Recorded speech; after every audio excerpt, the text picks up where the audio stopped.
Hello, I am Althea Maria Papulias, president of the Daughters of Penelope Vienna. We have organized this women's cancer panel discussion because we believe in civic responsibility. You will hear an empowering and exciting panel of some of the greatest experts in the world, including a young fourth stage breast cancer survivor who is helping to change women's lives in Austria and Europe. If you like our videos, you will have the opportunity to help the Daughters of Penelope raise funds for psycho-oncological treatment at the Cancer Center of Vienna. So please donate. Thank you for joining us and enjoy our wonderful panel. Celebrating Women's Day, the Daughters of Penelope, Pallas Athena Vienna welcome you to this insightful and empowering women's cancer panel discussion. The subject of women's cancer can be upsetting for many. Nevertheless, we decided to go ahead with this event because women's cancer is reality and cancer diagnoses are increasing. It is the step made with courage and caring for all women. We need to face the truth in order to prevent, to recognize, and quickly diagnose and treat cancer in the most effective manner. Tonight, we have begun fundraising through donations for support of psycho-oncological therapy at the Krebshilfe in Vienna. Being a cancer patient myself, I know the importance of a stable mind and soul in erasing fear by being proactive in my own healing. The Daughters of Penelope are grateful to our panel and moderator who are here despite their busy schedules as volunteers to share their expertise with us. Please listen carefully, take notes, and prepare yourself to ask a question at the end of the discussion. May I now introduce our moderator. May I introduce Mrs. Lydia Gutas. Thank you very much. I am honored to be moderating this esteemed panel on this critical topic. So I want to start introducing very briefly because we have a lot of really important points to make, and I want to also be respectful of the time so you have questions. So to my left, let's start alphabetically, and it happens to be to my left, is Dr. University Professor Elmar Joura, who probably you might have heard of because he was the lead developer for the HPV vaccine. He is an oncological gynecologist who specializes in utero, ovarian, vulva cancers, as well as oral pharyngeal cancer resulting from the HPV virus, and he's at the AKH. He's trained internationally in Tanzania, I saw, Israel, and of course Austria, and I might have left something out. So that's Dr. Joura. To my far right is a former banker and working in IPOs and et cetera and startups, who then had a startling diagnosis and became a breast cancer patient and she's the founder of Be Accepted, and you will see the magazines around today. It's not only a magazine, it's a platform for information for patients and radiologists, and this platform has won Minerva Startup Shooting Star Award in 2024. But in addition, up until a week ago, she was the chairwoman of, or the chair of the patient advisory group of the European Society of Radiology. So we're going to hear a lot about what another perspective may bring us. Then on the screen is George Raptis, who's MD, MBA, and who unfortunately can't see us, but we can see him. We are very lucky that he has agreed to take, yes, you can wave at him. And he is Professor of Medicine, Rutgers Robert Wood Johnson Medical School, Director of Oncology Services for the Northern region of New Jersey, Rutgers Cancer Institute. He is one of the top 20 specialists for breast oncology in the United States. He's a physician leader, that's why he also has an MBA, and he's seen a broad scope of all phases of drug studies, in particular hormone-resistant tumors. And I just want to say, just his career was Memorial Sloan Kettering, and then he went to Mount Sinai, Columbia, to Northwell Health. He redid their entire cancer center before he was recruited over to Rutgers, a very special person who's also been instrumental in supporting us here at the Daughters of Penelope, a specialized radiologist who's also specialized on the breast, and radiation oncologist with a strong focus on breast cancer. So you'll be hearing a lot of very interesting, and we could go more in detail, but what we suggest is that we do the important points, and then you can come up and ask her questions or ask them afterwards. And she's been 29 years at the AKH. She's also been, this is what I thought quite interesting, was in 2014, you became head of screening of approximately this National Breast Cancer Early Detection Program. So that's the exciting part of the introduction. Now we're going to start with our questions. And I'm going to start with Dr. George Raptis because he is beaming in from New Jersey, and we want to make sure that he's been waiting a long time, actually, for our technical reasons. And I want to ask you, Dr. Raptis, what has changed the most dramatically the last 20 to 30 years in breast cancer treatment? Can you give us an overview?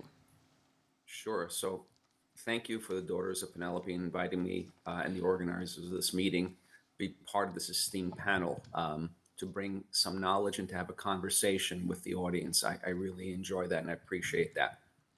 I entered oncology in 1990, and just a little history.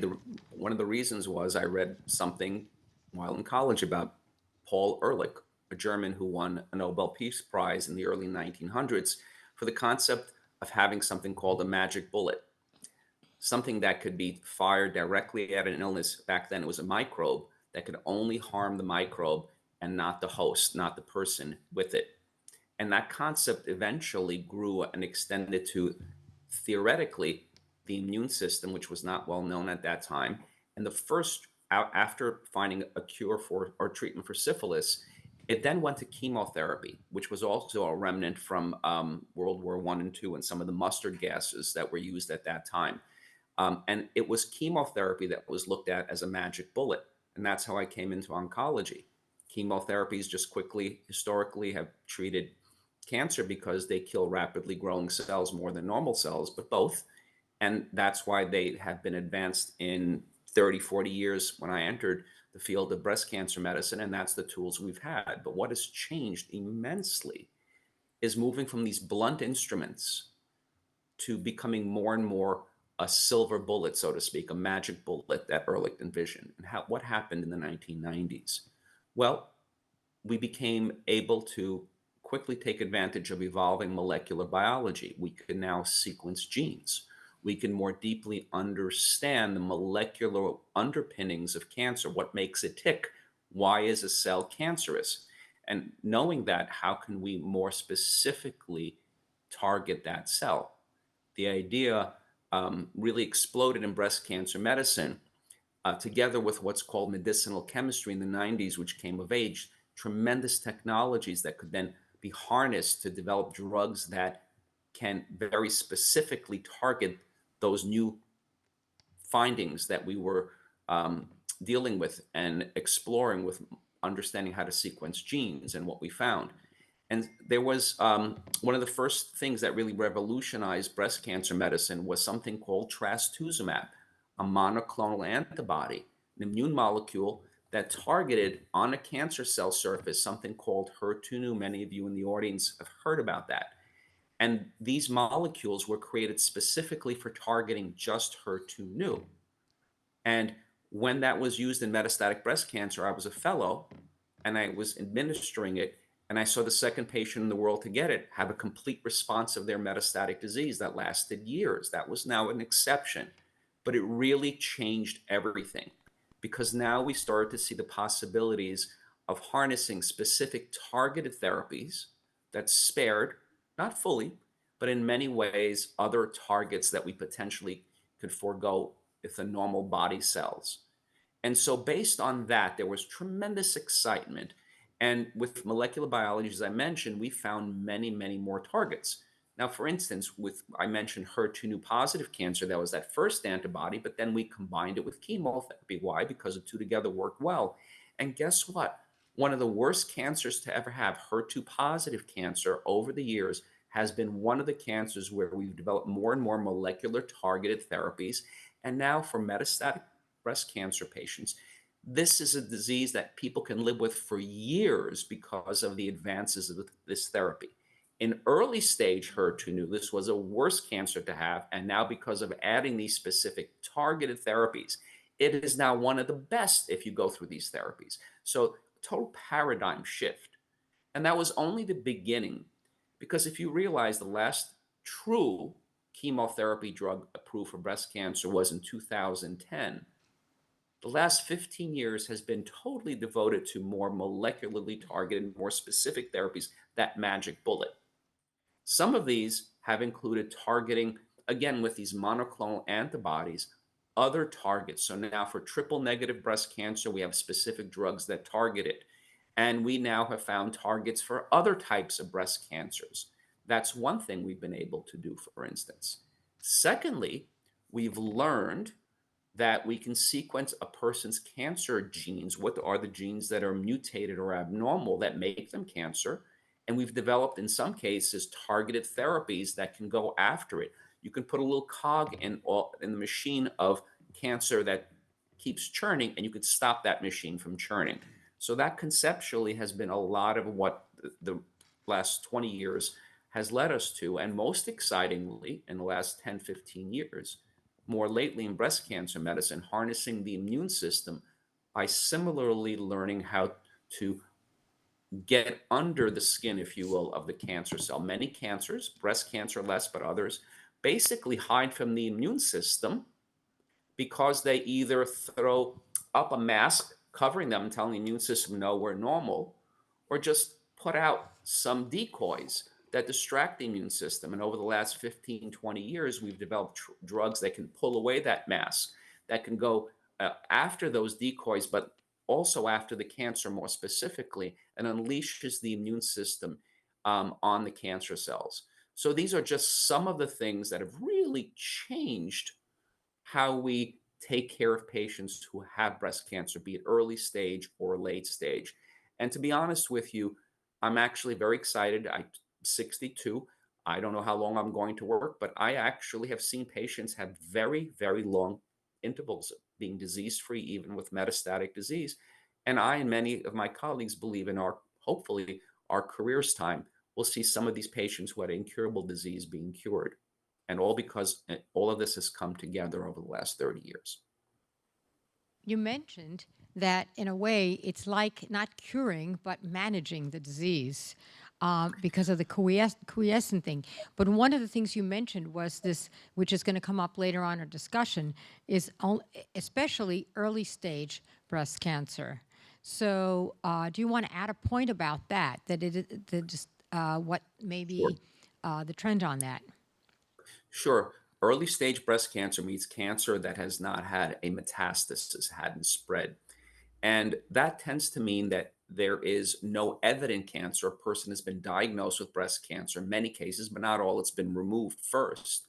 And the idea behind treating those patients is, even if you were to get the cancer out, people conceptually think that cures them.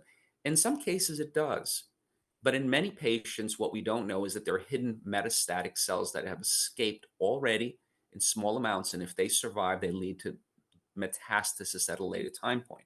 That always has been something that first chemotherapy has added to curing some of those patients because of going through chemotherapy in the 90s. And still, we can eradicate those few remaining cells. And now these targeted cells, targeted therapies have been added and improved that cure rate, if you will. So we've always been able to cure early disease, and increasingly so, both with the traditional therapies and the newer therapies. And that is really exciting. That's possible also for two reasons. One, there's less volume of cancer, so it's easier to eradicate it.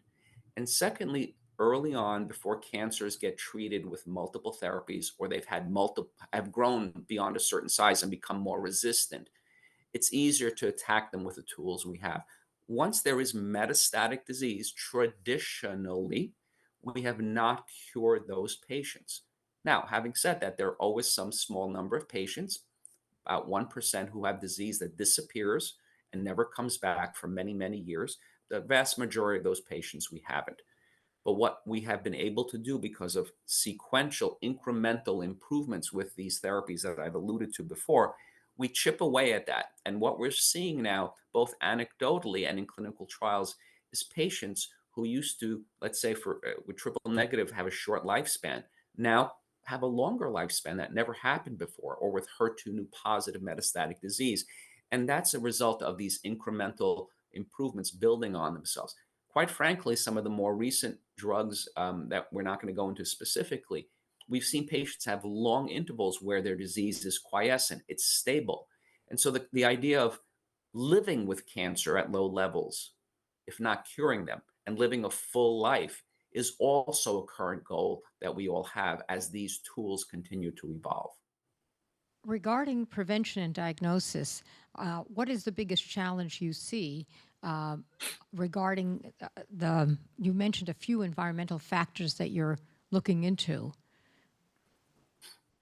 So people ask, why is breast cancer so prevalent? And there are many reasons for it. One is we're diagnosing many women because of routine screening with very early stage breast cancer, even the kind that's not invasive, in the intraductal cancer.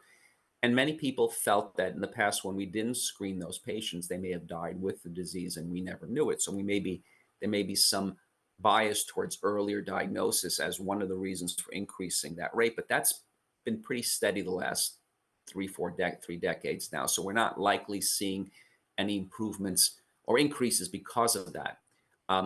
Truthfully, we don't know why there's been such a high, there's been an increase in the incidence of breast cancer. There are many things that we can point to. One is that if we look at the time when women went through something called menarche, starting to have their periods, in the mid 1800s, early 1800s, that age surprisingly was 17, 16, 17, 18 years old.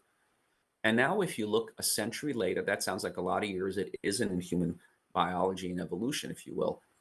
Women are having periods in Western countries at average of 10 or 11 now. That's a fundamental change. And if we look at that and ask, does that have an impact on it? In lab animal studies, rats, and we're not, not alluding that people are rats, but mice, when you give them estrogen earlier while their breast buds are developing when they're younger, it leads to a higher incidence of breast cancer and earlier.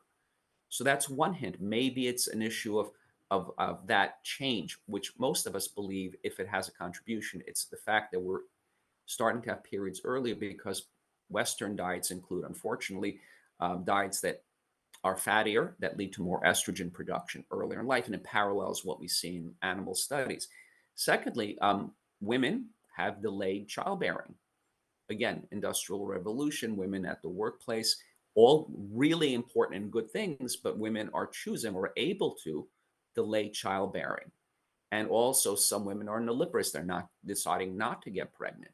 And there are models that have suggested for a while that having more years of uninterrupted estrogen until you get pregnant may slightly increase the risk of breast cancer, and having no children or fewer children may be another contributing cause. Again, any one of these things isn't a cause for any individual, right? So we're looking at that. And environmentally, we now know that alcohol increases the risk of multiple cancers, including breast cancer, amongst other things. Obesity has been known to increase it. So there are estimates that lifestyle changes, not lifestyle changes, but our lifestyle may contribute in general in breast and other cancers to about 1/4 to 1/3 of the cancers we see. So Challenges are that how do you modify it? Number one, if a person has breast cancer, modifying their lifestyle, does that improve outcome? That's a separate question. But it's really hard to get people to change their lifestyle. And I think that is a challenge. Getting the information out there is important. And there are some interventional studies that we're seeing, but it is not a pill you take, so to speak, although there are some medicines, anti-estrogen therapies that may decrease the incidence of getting breast cancer in women at high risk. But we have to think about this more deeply because we are not as good at prevention by changing lifestyle. And we need to learn more about that. So that's all very good points, and we'll go into more details. We're now going to go from chemotherapy to vaccines.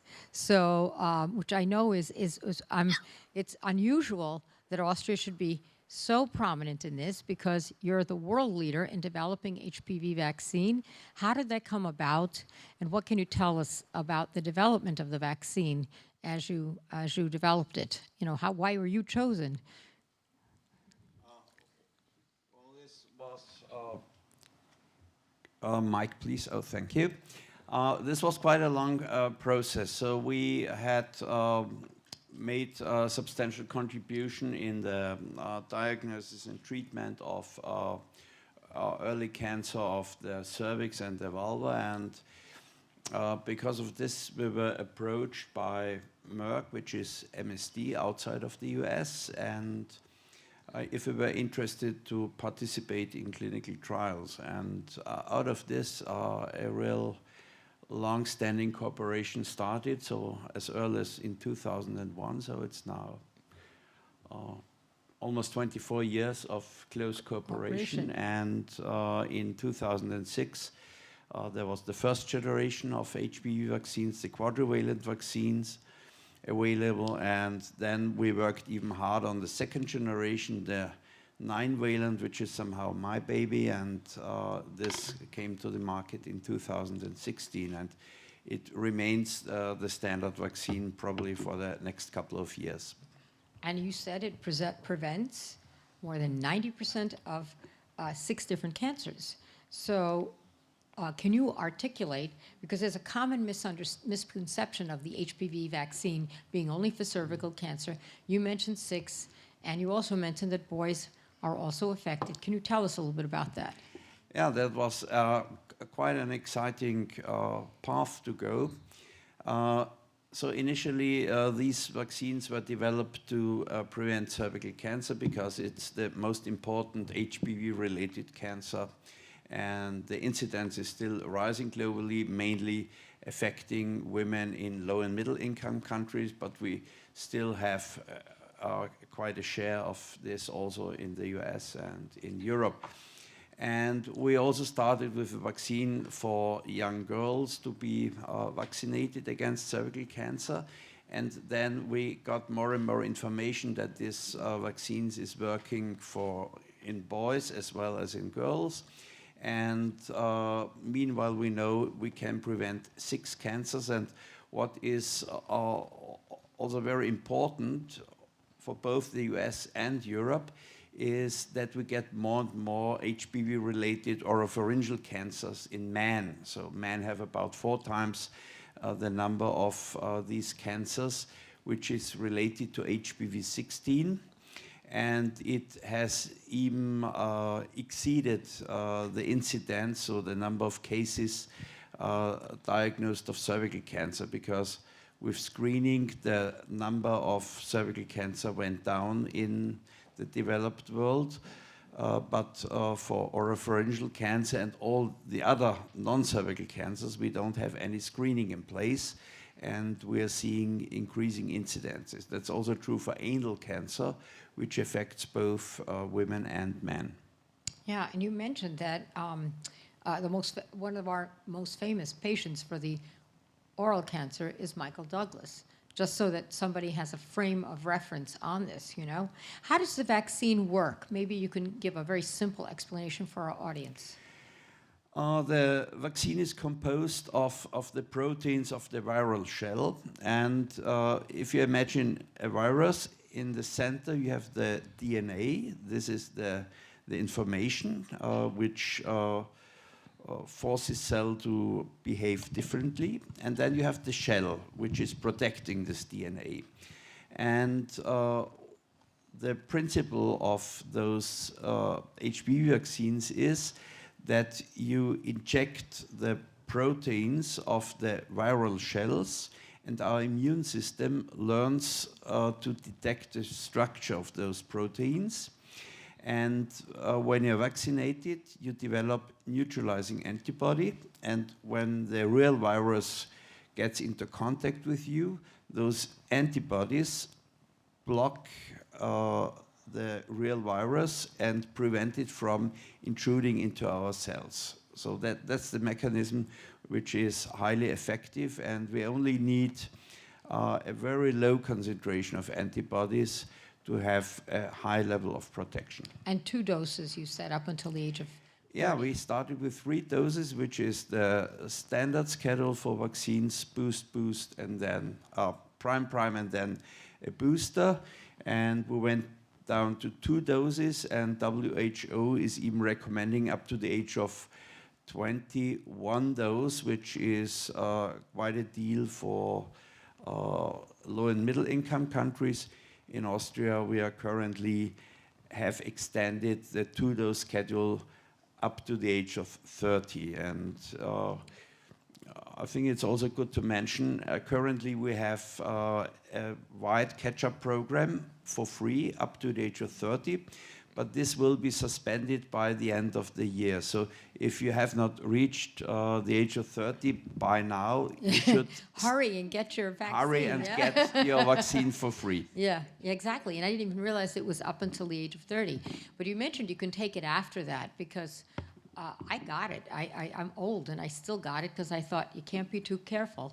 Yeah, so the earlier the better. So that's why we're focusing on the last year of primary school, so age 9 to 10, to vaccinate everybody.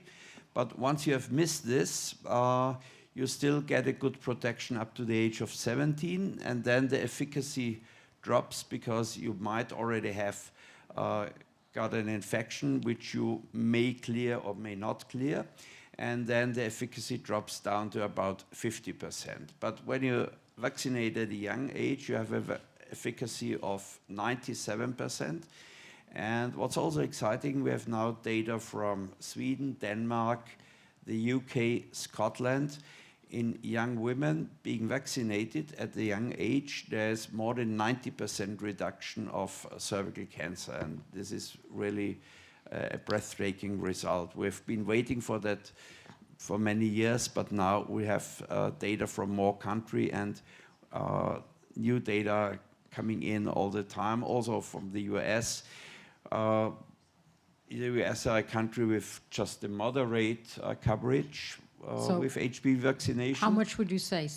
They're around 50 to 60%. Mm-hmm. And in the Nordics, the other countries?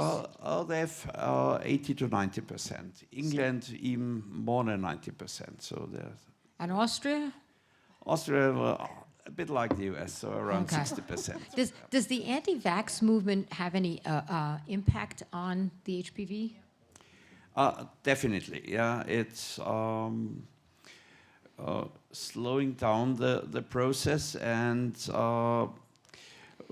what we have seen, so when the vaccine first became available, so everyone was trying to get it, a bit similar to the COVID vaccine. And once it was available, and then you hear about side effects, then certainly the interest drops. But the good thing with COVID is the anti-vaxxers moved from HPV to COVID, so they don't talk anymore about HPV. The bad guys now, the COVID the vaccine. COVID, yeah. But what if somebody says, while I'm living in a stable relationship, do I need the vaccination? Important question. I get it almost every day. And so if someone is living in a stable relationship, I congratulate. And I'm really happy for that person. But no one knows if it's true in 5 or 10 years. So life is a process. Things may change.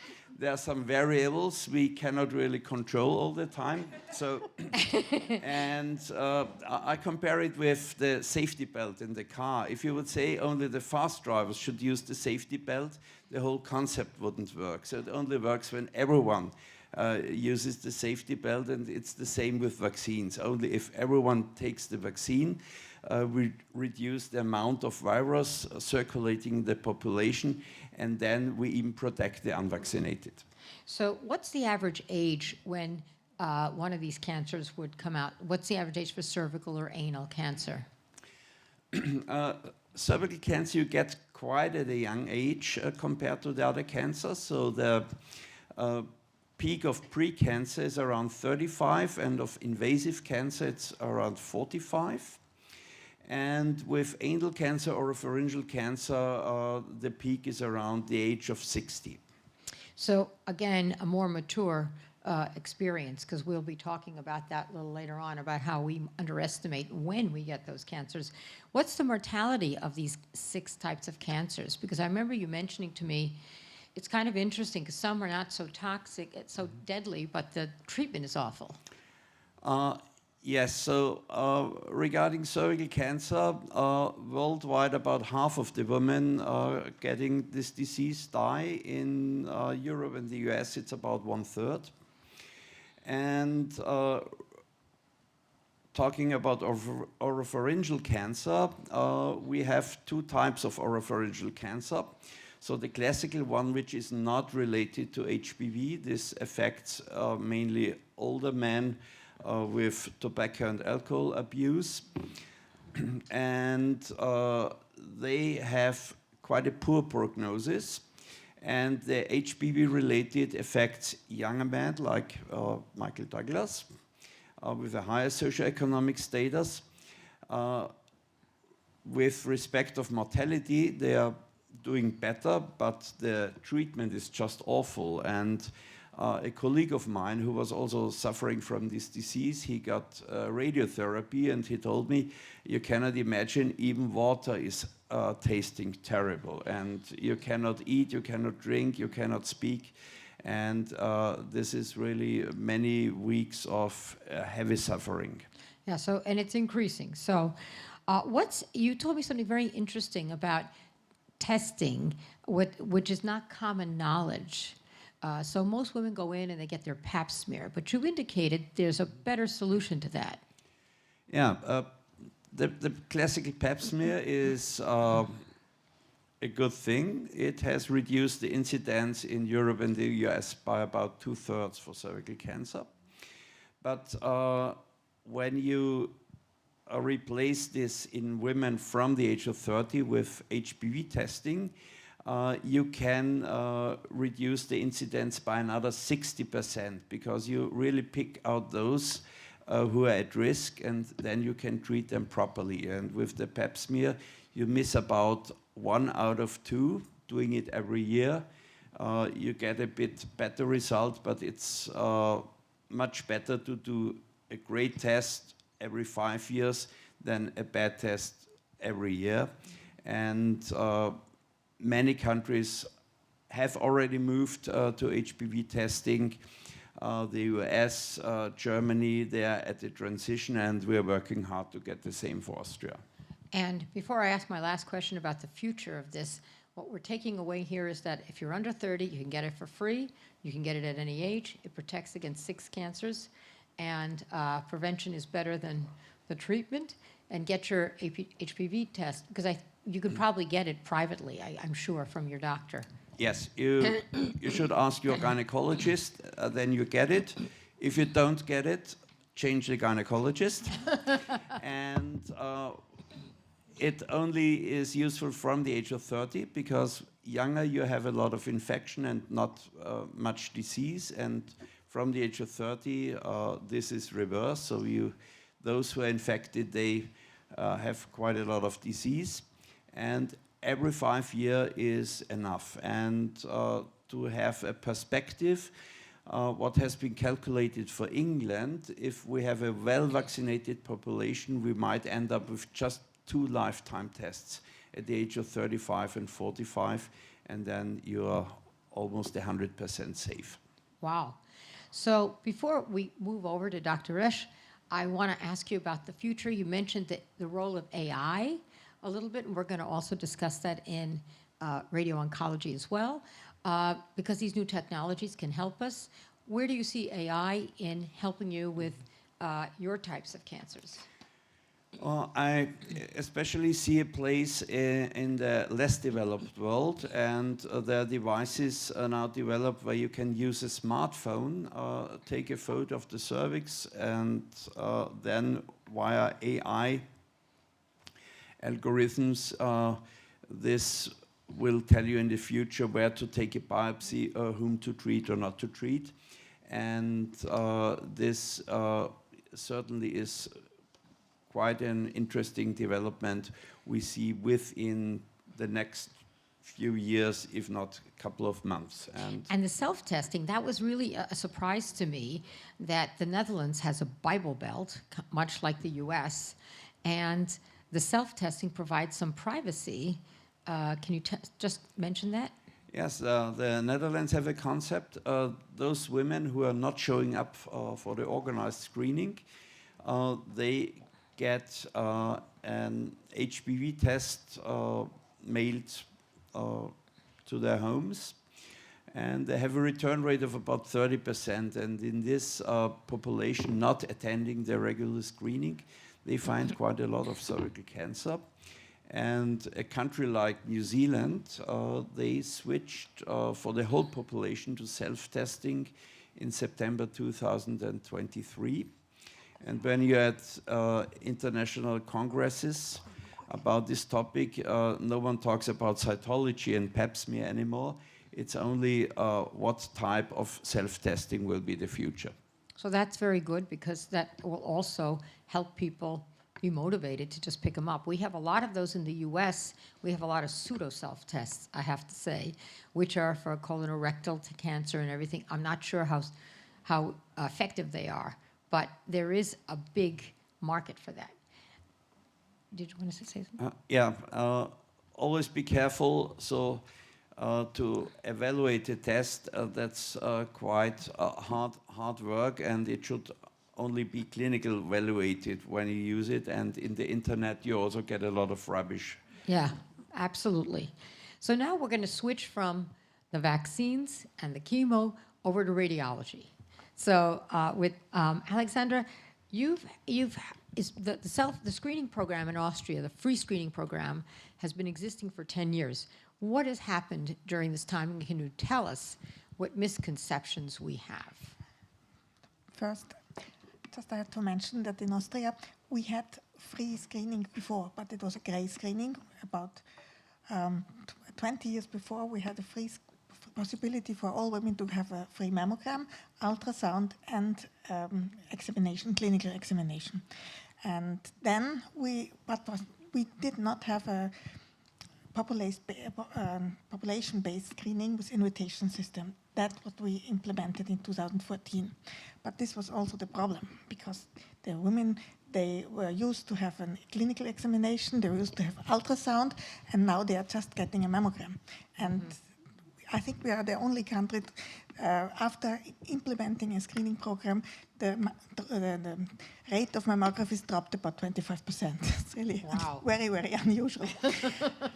And so we had to do a lot of convincing people that's the same, or that's even better, because it's more standardized, it's more quality standard, and so on. This was in the beginning, the first 3 years, it was really a problem.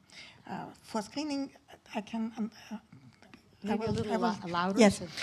For screening, it's the same problem as Dr. mentioned with the cervical cancer screening. There is a big part of the population who does not want to attend. In cervical cancer, it's about 40%, and I'm a radiation oncologist as well. And we see that about 85% of all cervical cancers we see are coming from this part of the women who do not want to attend. And maybe that's the possibility to get them if they have the self-testing. And I think we are not in Sweden, or we're not in the Netherlands, where all screening programs, they work very, very well. We have the same in the mammography screening. We have about 40% who do not want to attend. Then the rate now is about 58%, and it's very similar to the German one. In Scandinavian countries, about 70 to 80% attend, and in UK that's the same. Over some only over 80%, and we cannot move forward. We don't reach the people.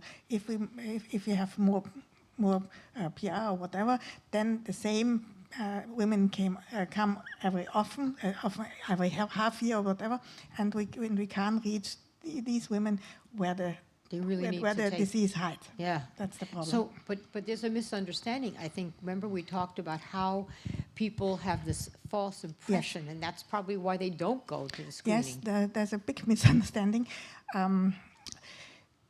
We have a lot of journals who describe the disease and they are warning about it. But I asked some patients today, what would you think is the average age of a woman in Austria developing breast cancer?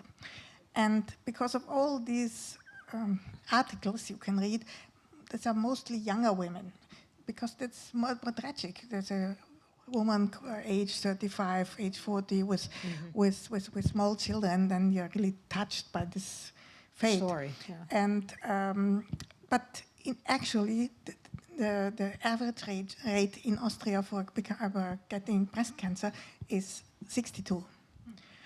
And if I ask you, just think about it, the most will think below 50. And that's also a very, yes, this age, around menopause, women are feeling a lot of stress because the hormonal situation differs from before, and they can feel some pain in the breast and even some lumps sometimes, and these are mostly cysts. And so they are really always, they think about their breast and these changes. And that motivates them to go to the screening. And usually this stops after the menopause, and then that's also exactly the age when they stop to go to the gynecologist. And then not one patient of mine, a lot of them, they told me, oh, now it's over. And then I always said, it's not over, it just started. Right. Yes. And it's not stopping even at 60, at 70. And so the Austrian program is, I think it's a very good program. It's from 45 till 75, and you can opt in to have it from the age of 40. And if you would like to stay in the program, you can do this after the age of 55 as well, 75 as well. So it's open end. I like this because the participation rate is dropping, but these women who want to participate should be able to do so. Mm-hmm. Because they have the interest in it. What effect does screening have on the mortality, and what's the future of screening? We know there's quite good evidence that screening can drop the mortality rate about 30%. That's quite interesting, that because only a diagnostic method is able to lower the mortality rate. That's just because we are finding more early breast cancer with a quite better prognosis, and we can avoid the later stages when the prognosis is much worse. Yeah, and so, and one of the things we talked about a little bit was how some of the challenges that you have in being to diagnose with the mammogram, that there are some other alternatives that are also available to our public that they should be aware of. Yes. Now, the only method which has been proven to lower the mortality rate is mammography up to now. But we know from other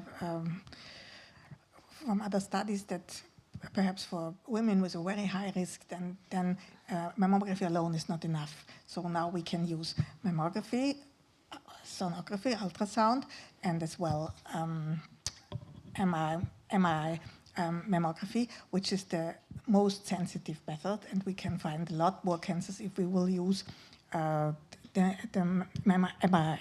But if we will use it for the average population, then we will find a lot of changes which are not cancers. So now this is restricted for patients with a higher risk. In the US, I think we are recommending MRI screening for patients with a risk more than average, about 20%.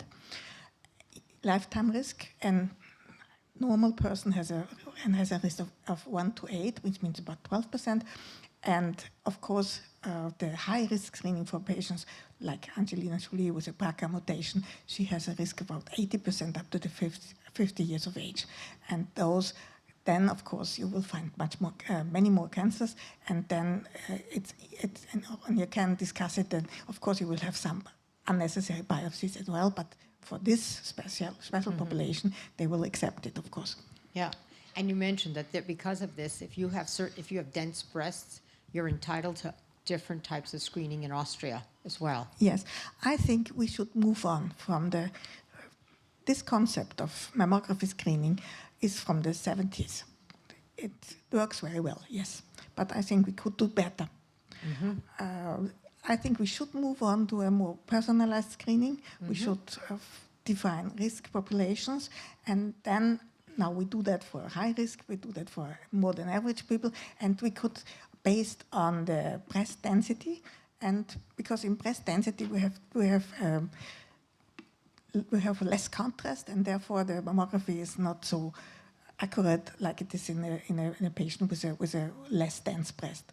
So we should base on density, family history, and some other risk factors, which we know already. Then we can maybe switch to a more personalized screening, having MRI for patients with higher risks, and mammography or beta tomosynthesis for those with lower risk.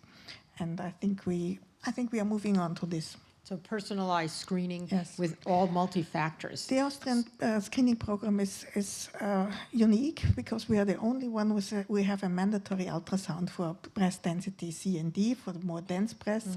So that's better than nothing. But of course, I think we should get out some women with a higher risk and put them into MRI screening. And you mentioned that there are also sorts of things to increase the sensitivity of your diagnosis as well. Yes. But that's always the same. If you increase the sensitivity, you might lower the specificity, and then you will have more unnecessary biopsies. Therefore, you should restrict these methods for groups of patients where you will find more cancers. Right. Because the whole issue, you had a very interesting point about should I go to a screening or not, where you said there's the individual view, and then there's the public health service view. Yes, that's a question I'm asked daily. So should I go to screening? And it's not so easy because we have two different views. We have the personal health, the public health issue. Then, if we do screening, we can avoid 30% of breast cancer deaths. That's absolutely true. But on the other hand, that's not the same like a personal decision. My personal risk. We can avoid, we have not so many cancer deaths, but if you take it from the whole population, then that means we will have about 1,000 breast cancer deaths less. So what we are doing for 1,000 less deaths in traffic, we're doing a lot, and that's the same. We will for the population-based thinking, we will have we'll have many saved lives. But on the other hand, if you go to mammography, you have to be aware that we can save 1 or 2 women out of 1,000, which is not too high. So if you're just thinking from your personal point, then probably you won't need it. But from the point of the you are. You might be the you one or don't know. two. You might be the one or two or not. So if you're calculating your own risk, that may be your own risk of getting cancer. But this is also true. If you are participating in a breast cancer program, you will lower your personal risk of dying of breast cancer about 50%. And that's not so bad. That's right. And we've already heard that Dr. Aptis had talked about how catching it early gives you a lot of options. Now let's talk about the radiotherapy, the treatment of breast cancer, because you also work, and you're one of the top specialists for this. And you talked about how that has changed from the aggressive, massive mastectomy, and how also it's become much more targeted so that the survival rate is higher because they found out several things. So for radiotherapy, I think it was very, very important for the development of breast-conserving therapy, because in the 80s, mastectomy was the treatment of choice. And of course, this was not necessary, and there were a lot of studies beginning in the late 80s and early 90s where we could show that breast-conserving therapy which includes radiotherapy, is just the same outcome like mastectomy. And from this, and in 1991, I think it was recommended as the treatment of choice for early breast cancer. And I think this was quite important because in former times, women do not like to go to a mammography and do not like to have any examination of the breast because they know if we will find breast cancer, then that would end up in mastectomy, even if it's a small one. And in Austria, we had a very promising idea there was the first publication in 1927 of breast-preserving therapy with radiotherapy in the Vienna Clinical Wochenschrift. But unfortunately, this was from the Wiener Jüdischen Krankenhaus, and in 1938 this was stopped, of course. But then we could have this idea much earlier. Yes. And from that on, when women know that getting it earlier, then that means you can keep your breast and there's no mutilation and no mastectomy. Then from then on, I think it was also more popular to go to a screening examination. But then you changed your radiotherapy, how you execute your radiotherapy is now totally different. Yes, of course, we have some technical development. When I was in my education, I always learned radiotherapy had a big impact on local therapy, but it has no impact on survival. And I always asked, why? When you have such a high impact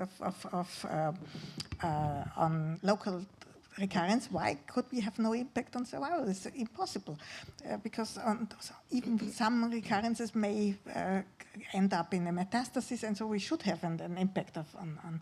And this was proven only in I think, around 2000 we saw the first time. And the reason was we always had a better, we had an impact on the cancer-specific survival, but we had no impact on the overall survival, which means that these women we had treated, they are not dying of cancer, but on something else. And something else was some diseases of the heart. And then now we are able to have an image-based, three-dimensional treatment planning, and now we can avoid organs of risk, like the heart, like the vessels, and therefore we have not so many heart diseases in the follow-up. And now, with modern techniques, this effect of having heart problems could be shown that these are not existed any longer, and we have now the impact of overall survival as well. And we know that about for 2 or 3 recurrences we can avoid one breast cancer death. And so really the world has changed quite a bit, and with the use of radiotherapy. Now, you mentioned that AI could also have a role in the future treatment for radiotherapy. For radiotherapy and even more for screening. For screening. We use it in radiotherapy because for delineating, for drawing the target volume, and so we can irradiate less volume, and so we have less side effects, and we can increase the dose and decrease the side effects, which is always the main question in radiotherapy. Also the same in cervical cancer. Radiotherapy is very effective in cervical cancer as well, but we could not deliver in former times the accurate dose just to the tumor without destroying other organs of risk. And now we can, because we have a more sophisticated schedule to plan it. And you mentioned also in the screening because of the pattern recognition. Yes, yeah. AI is somewhat, so we can use AI also for having a better images. They are implemented in a lot of machines as well, but we can use it also as pattern recognition. And so, because there are some features that can be extracted by AI, which can't be seen by the human eye. And so it's great that we've seen so much progress, in a sense, for the treatment. Yes. And now we're going to switch over to the point of view of the patient. So Carolyn has dedicated her life right now to be accepted. I have a couple of the absolutely fabulous print things, but there's an online platform as well. And I want to say, you've been in, as a patient, you've been a patient advocate, an advisor. What are your observations? What are the most important factors from the patient's point of view? Well, I was one of these patients, Dr. Raptis, that you mentioned before. I was diagnosed in a very late stage, at stage 4, and I only found out I had cancer because my lumbar vertebra was broken during a water skiing accident. So they did a biopsy, and for the accurate diagnosis, they scheduled a PET-CT, and the cancer had spread throughout my entire body. My baby was 9 months old, and I was 39 years old. So that was my first child. And I had no idea about what's being communicated to me. I did not speak the language. I had no idea where to go next.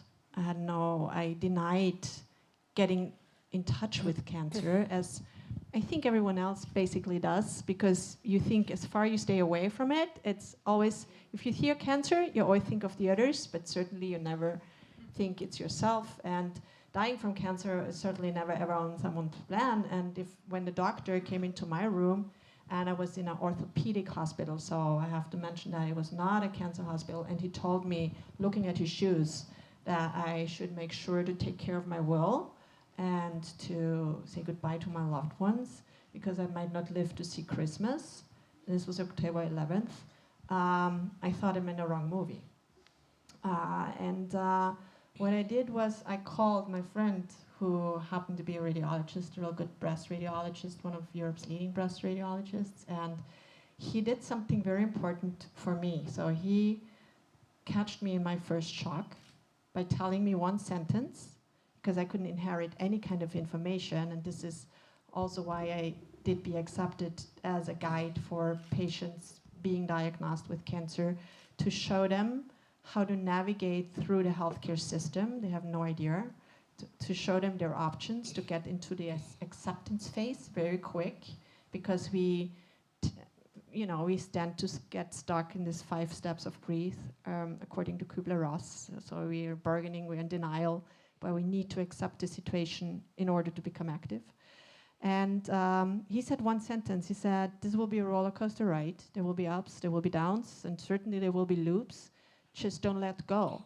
So he gave me from you die for Christmas, he gave me an idea of getting out of that roller coaster. So he did something to my mindset, and out of resilience research, we know that 2 minutes of distraction are sufficient to steer someone's thought in a different direction. So what I did with Be Accepted is trying to give radiologists a tool who have very limited time, but who actually start our story, because at the radiologist, this is when our life as cancer patients is not the same anymore. So we enter as a healthy person, and we exit as a cancer patient with no idea. And you have a lot of unused time in that front end. And taking in consideration, this is my banking background, I think, that you need to optimize your chances, and you need to really take every chance you have to move forward, is you can use this time in the front end more effective. So I wanted to share my luck that I had with my radiologist, who did so much, and he prepared me for the next steps. He told me where to go with every female cancer patient, and to guide them along. So I think it's coming back to your question. You need to optimize your chances. You need to know how to navigate the healthcare system. You need to know how to remain, and that coming back to what Dr. Raptis also said, lifestyle once you're diagnosed, because you need to cope with the side effects. Therapies are fantastic, but it's side effects. It's hair loss, appetite loss, unstoppable diarrhea, not being able to touch things, not being able to wear shoes because it's too painful. You need to somehow have an outlook, and you need to remain mental and physical strong, with the aim of receiving as many therapies as possible in one go, which also leads, again, to optimization in the healthcare system, because if you are able to attend the therapies, you don't have open appointments in the long run, and you optimize your chances. So. And you mentioned also some other options, because you mentioned how important it is for when you change your lifestyle, keeping fit, and all of these things that are sometimes out of the budget of the masses of patients, and be accepted offers some services there, right? Yeah, well, I saw in the magazine the absolute focus is on Western medicine. That's clear, and to really we go through every medical discipline. But then we build the bridge to complementary methods that are based on evidence, and because there's a lot of charlatanism out there, yes, and I think it's very important to give that whole thing a frame. But there's also a lot you can do, like just also what was already mentioned, your nutrition, not to so obesity is one big issue, but or just to stay moving and to keep your mind clear, but also to remain a woman, because it's a big issue. I hear a lot. I don't want to have chemotherapy because I lose my hair. So you might think this is something completely odd, but it makes the disease so visible. And another lady at the other day, she told me, "Oh no, I stopped taking tamoxifen because I'm getting fat." So this is things, you can do something, you can work, you can change your nutrition, and I don't think that stopping eating sugar or carbs will die out the cancers. This is a misbelief, but in general, you feel better and you feel stronger and you cope better with the therapy. So there's a lot you can do. Or when the cancer diarrhea, this is very humiliating. So you imagine I was always a very successful banker. I was having 3 kids. I was in the middle of my life. And then all of a sudden, you're in the middle of the first district and the cancer diarrhea happens to you. It's very, very humiliating. But if you educate people, if you build awareness and you tell them, okay, prepare yourself, bring along an emergency kit with something to clean yourself up with, an extra pair of clothes, or anything, you at least know that this can happen and you're not alone with that. It's not something that you can share with others. Even if it's bad, it's not that bad. So, you can really help people cope with the situation better. And as you can see, I was diagnosed in 2016. I didn't have a reoccurrence in over 8 years. My life has become a very different quality, but a very special one. And there's a lot you can do, and I think patients do not only have rights, they also should be participating actively and supporting their curing in a way. Being a partner to their doctor. And what you mentioned that we offer, so we built the bridge, so we show what can be done. And also online, of course, we're dependent on funding and stuff, but we offer a few things like Qigong or yoga, or we know deep relaxation is very supportive, but also recipes or something that helps you to stay on track, because this is also one point. Once you're kind of over the mountain and they tell you're cancer-free or your therapies work, and then you fall into a hole, and that happens to pretty much everyone. So this is a very critical phase, and then you kind of need, and then you need to get back on track with your good habits, and then you need to keep them, because this also happens to me. Dealing with that, knowing that, being 8 years, very strict in a lot of things, it also happens to me. I loosen up. I want this lightness a little bit back, this normal life, but you shouldn't. So. I think. And you also mentioned 2 important things that I was unaware of regarding a woman and her job, which I thought was very important to mention here, because I think many people are unaware of it. And, it's very relevant, because when you're down, you don't want to be completely at a loss. Yeah, so this is something I noticed very much when I was at the AKH waiting for my therapies. Sometimes it's better after COVID, but sometimes I was sitting there for hours, and you mentioned the age of getting cancer. So I noticed in a lot of women, this happens very short before they retire. and then their employers quit them. So they lose their job. So besides struggling for their lives, trying to survive, they have financial problems. And they lose a lot of money, and they might even lose a lot of their retirement benefits. So in Austria, we have a program where you can apply for increased security to not be losing your job. And you can also do that up to 3 months after you did actually lose it. So this can work. And it's very important to know, because this site needs to be secured, because you cannot worry, you cannot heal and attend your therapies on time and do something extra if you struggle for how to pay your bills. So this is, so you should, if it's possible, do everything to reduce the stress in your life, to focus on the therapies and to go for that. And that's also why we founded Be Accepted, because we wanted to give every woman access to that information in understandable language, and also access to things that they wouldn't be able to afford, like going to a yoga class and things like that. Because it hits all different, you know, income levels. And as you mentioned, the harder levels are the ones that are actually low.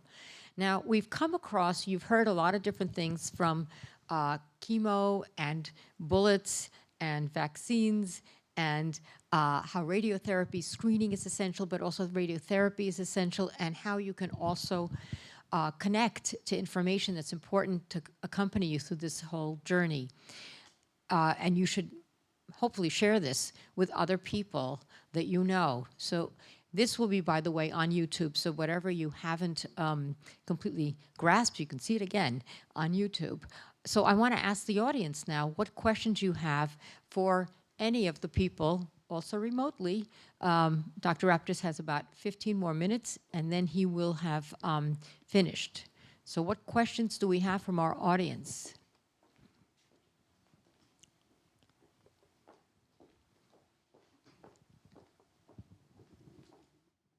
Yeah, thank you for these wonderful presentations.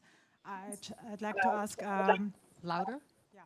I'd like to ask for diagnostic methods. What about liquid biopsy? When talking about personalized medicine, are you working with this? We are working, not as a routine, but I think it's just, yes, work in progress. Is this a question for me? I'm so Yes, you can answer for this everyone. too. Anybody. I think there'll be more people that answer the question. So the answer is increasingly, I think that will become a reality. The reason it hasn't yet is because the technology hasn't been, just as was mentioned by one of the panelists talking about sensitivity and specificity, it has not shown yet for breast cancer a high enough pickup rate early on. And then the paradigm of, if you find some noise that suggests it could be breast cancer, then what do you do? Optimally, and the question is, can you find, the answer is almost always yes, just like with radiology. The question is, will it then lead to the paradigm that by finding something within the technology's ability to pick it up, that it'll do so accurately enough and not causing many people harm who it was done erroneously, that you can then do something about it that improves outcome.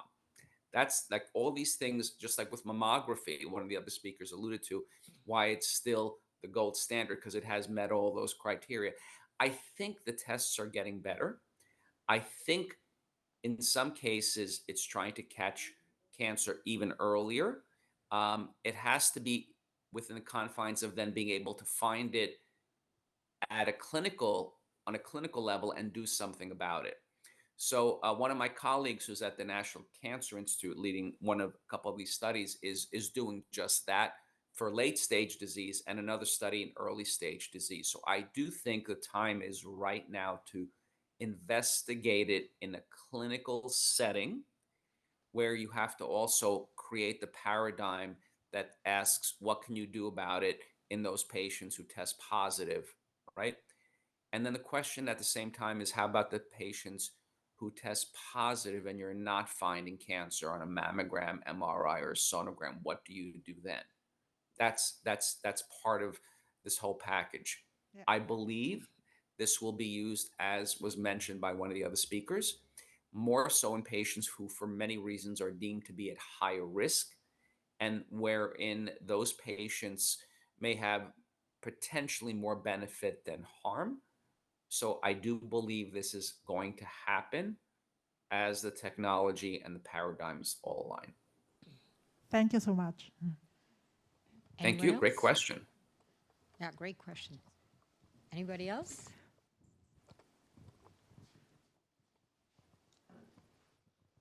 Hi, thank you. This has been so informative. I'm definitely rewatching this on YouTube because it was so dense with information, but all of it was terrific.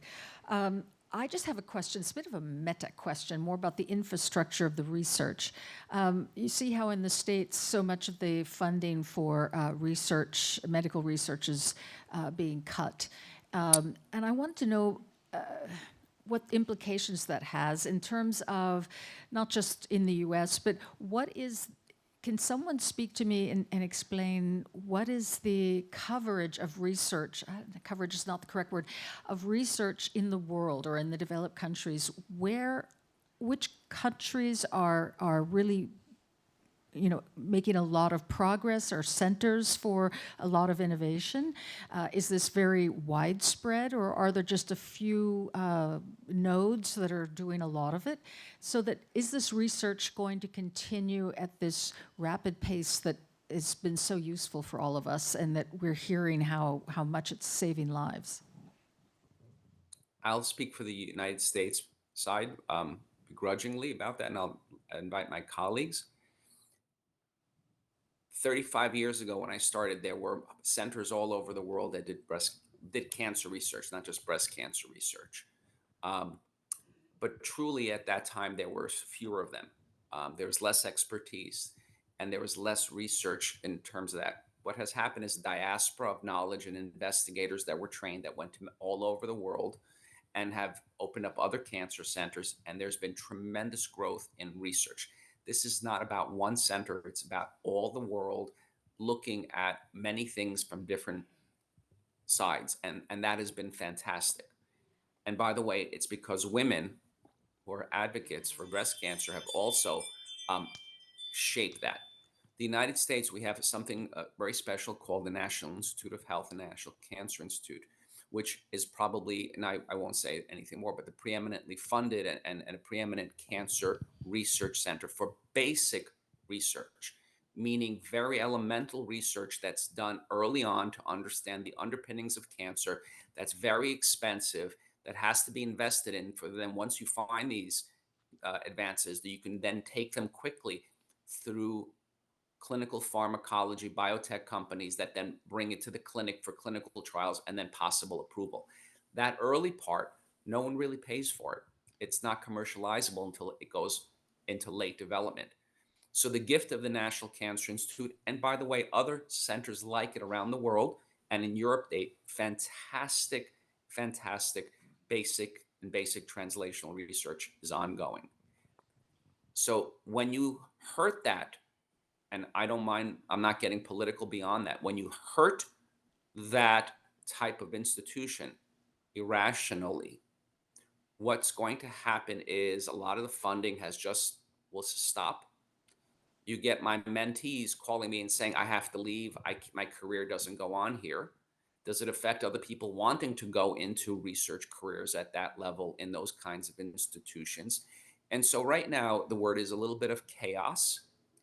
I say to my European and Asian other colleagues who are much more level-headed and pragmatic, but I'll quote Winston Churchill, who was supposedly said that the Americans do the right thing when every other opportunity has been tried and failed.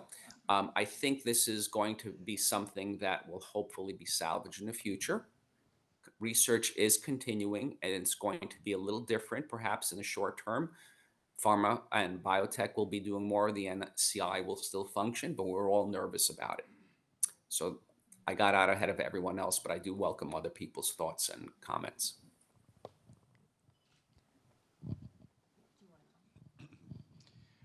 Yeah, so the US, compared to many European countries, are quite a paradise with publicly funded research.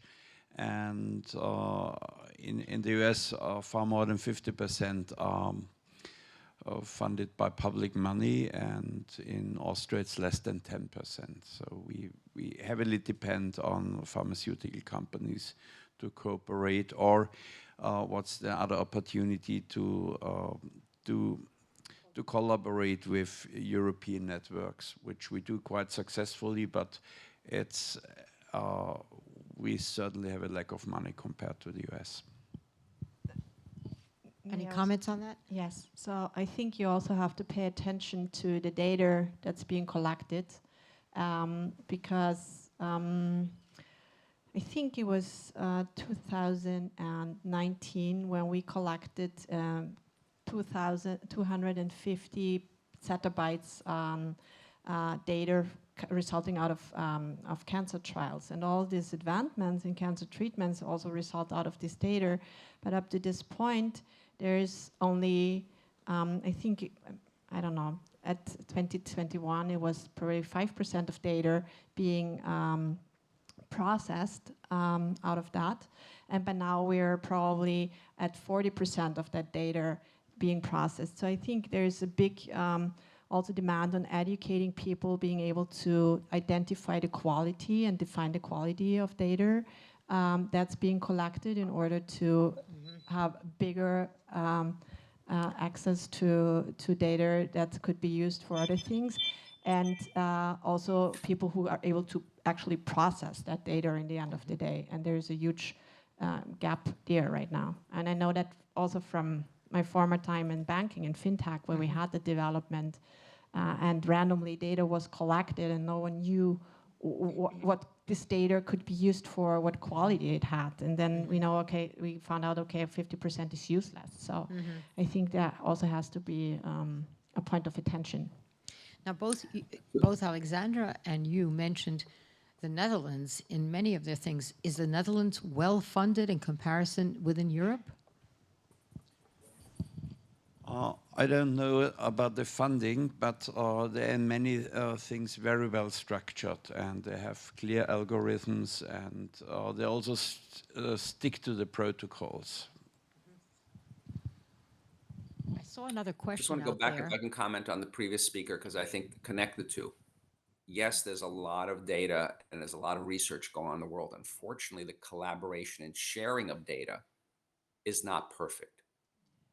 A lot of data does not, there's consortiums now, people working together more and more, but data is not necessarily, certain types of data from certain grants has to be publicly shared, but there's not enough sharing. And part of that is because of sources of funding, and proprietary knowledge leads to commercialization. I'm just going to say that that's something that is a shortcoming of research, but increasingly there is more sharing. So that's the other that's the other thing that we all have to get better at doing, because if you don't share, then people may not see things that you don't see that can then leapfrog. And if you don't share, then people start to wind up doing and repeating things and costing money and losing time for things that have been done and not working. Yeah, I think so there's actually websites where that is now being published. I think that's a super important point, and there also needs to be a shift in the mindset of who owns the data and who gives access to the data. And actually, we're working on a pilot in the US right now with Be Accepted that addresses exactly that topic, where we try to shift that. And let's see if it works. We'll keep you posted. Damiano Sumilidis had a question. Yes, hi. Thank you for this very interesting discussion. So you mentioned screening, prevention, treatment, and so on. And you mentioned also that it could be that you are, if you have cancer, you are financially challenged. So my pragmatic question is, what does public insurance cover all of that? Well, in Austria, we're In Austria, of course. very lucky because we are in a very solidary, established healthcare system. So they do cover a lot. So first, you're covered by In the first year, you're covered still by the ÖGK, and then you move on to your pension, whatever insurance you have. So if you're employed, they do cover a lot. And what they don't cover is like all these complementary things if you don't have an extra insurance. So they won't pay for yoga classes or whatever. So, but in general, the treatment to cover, and the treatments are really fantastic what you can get. So we're very lucky to be living here in Austria, and you know, they follow the protocols, I guess. So it's basically covered. So I don't know about the age groups and changes now, but yeah. Yeah, there was a question there. Yes, thank you so much for this very informative evening, all four of you. One question, is there any research if a person has got cancer and has done all the treatments, that the vaccine afterwards makes any sense? We have quite good data for women who are treated for pre-cancer and who have undergone surgery for pre-cancer of the cervix, that they benefit of the vaccine. So the recurrence rate is dropped by 60%, but we don't have any data on patients with invasive cancer. But you have to keep in mind, once you have one HPV-related disease, you're at risk for other diseases caused by the virus. And you might potentially lower your risk, especially when you have a good prognosis. So when your cancer is detected quite early at the cervix, for instance, you might reduce your risk for HPV-related vulvar cancer or anal cancer in the long run. Question?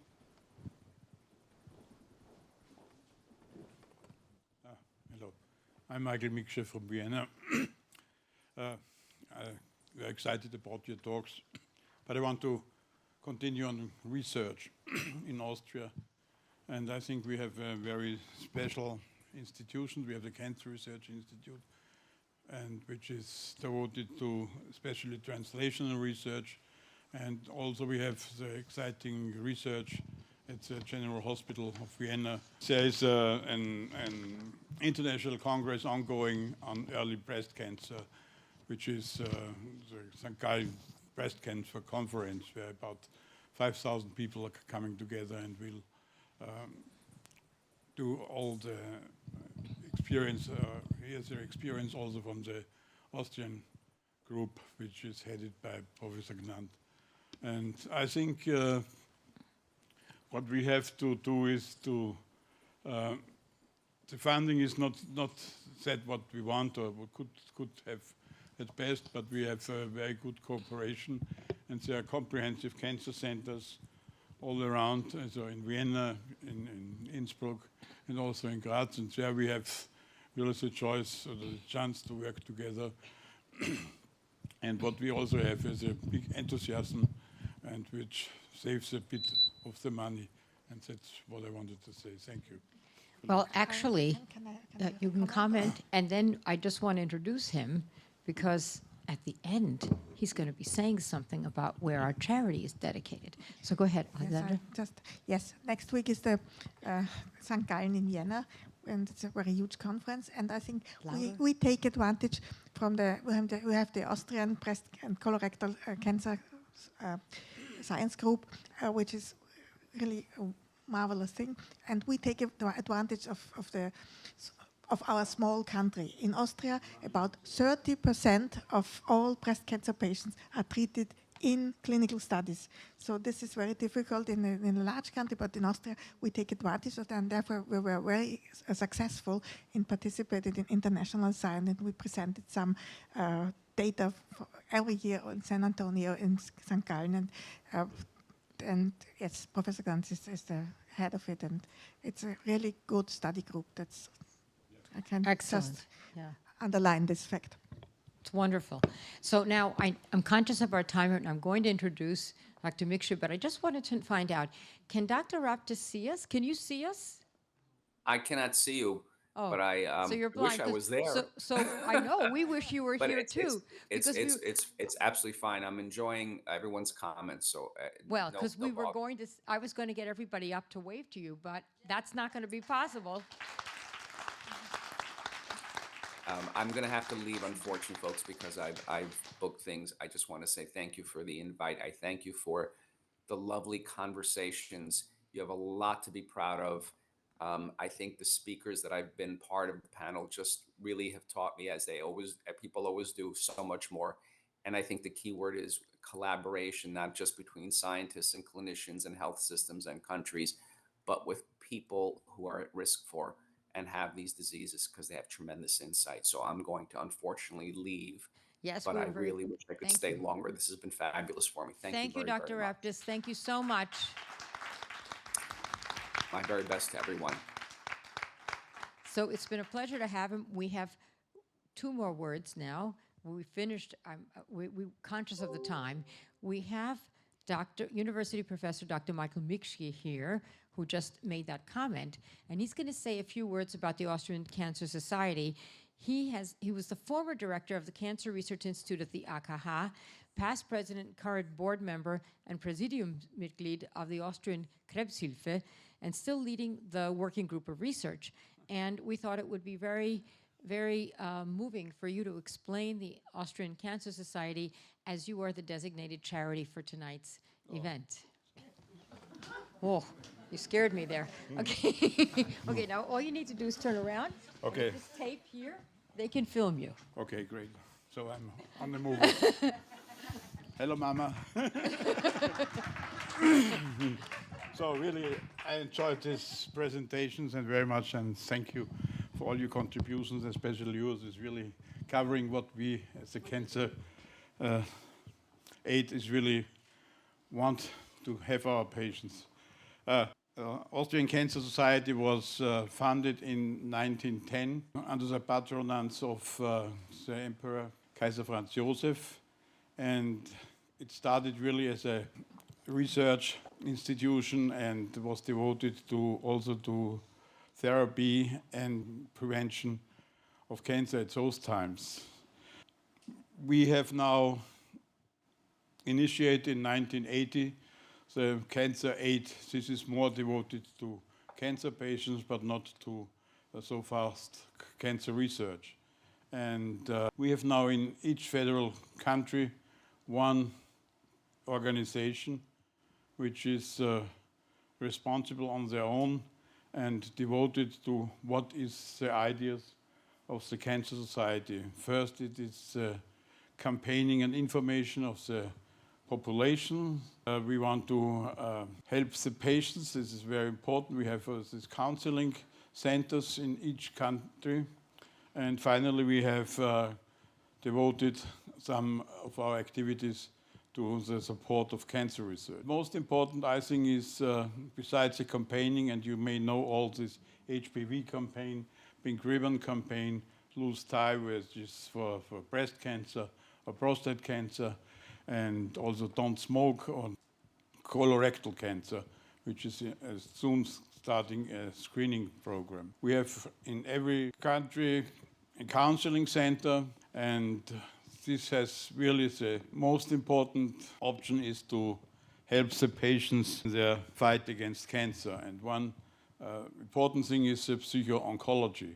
The problem is that cancer patients, most of them have a problem, stress situations, anxiety, they have the fear of relapse, and they have problems, distress, and distress is present at every moment of the cancer. You have it when you receive the diagnosis, you have it when you start with therapy, you have it with end of therapy.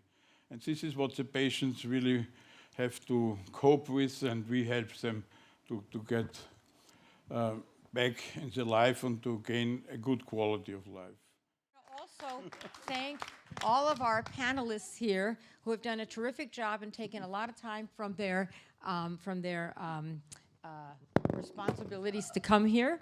And so I want to thank everyone here, Caroline, Alexandra, Elmar, and of course, Dr. Raptis, and thank you for coming. Is there anything you want to add before we let everybody go get their wine, water, and things? Do you want to say something? Okay. Are you coming up to the spot? I don't have to go up to the spot. I can just stay right here. Just a fun fact. So the Agnodice, Agnodice, Agnodiki, does anyone know this name? Ancient Greece, 500 years BC, 470 or something.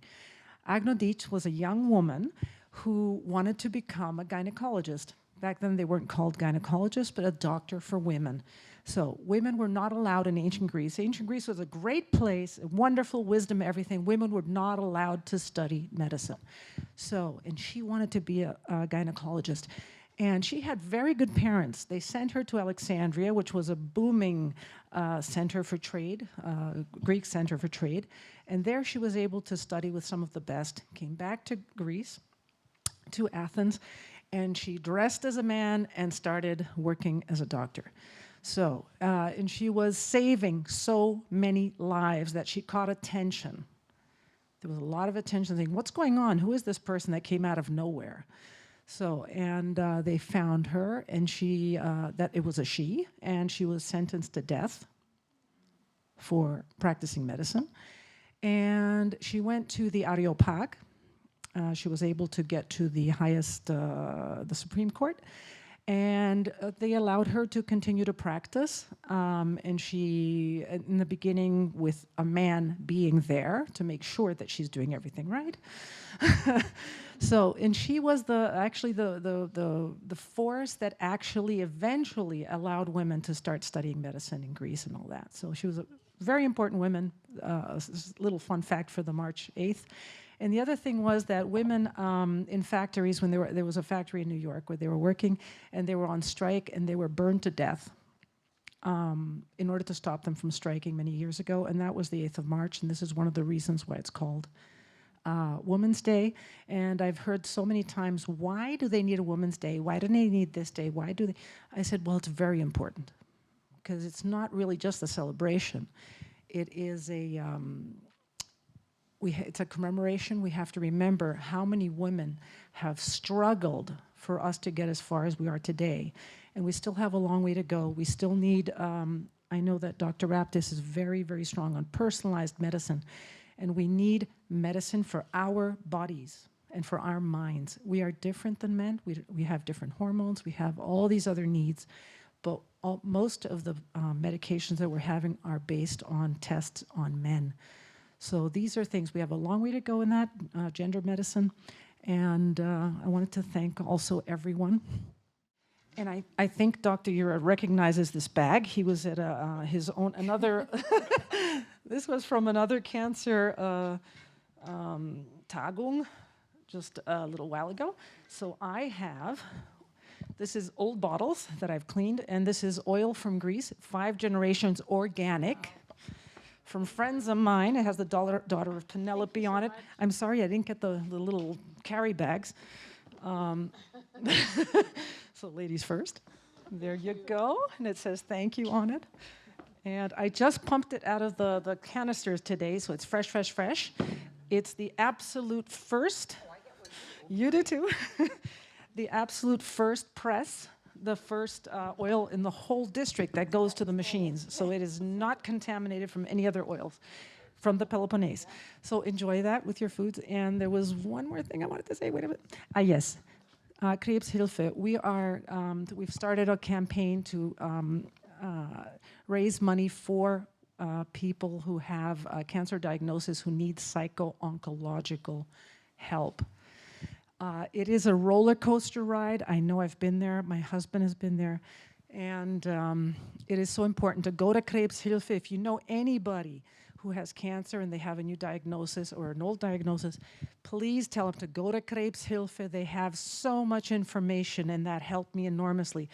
Information for the grandparents, for the kids, for the husbands and wives, for friends. And they tell you what to do, what to eat, how to speak to somebody who has cancer. We can continue the conversations over a glass of wine or juice and some snacks. Thank you very much for coming. Thank you.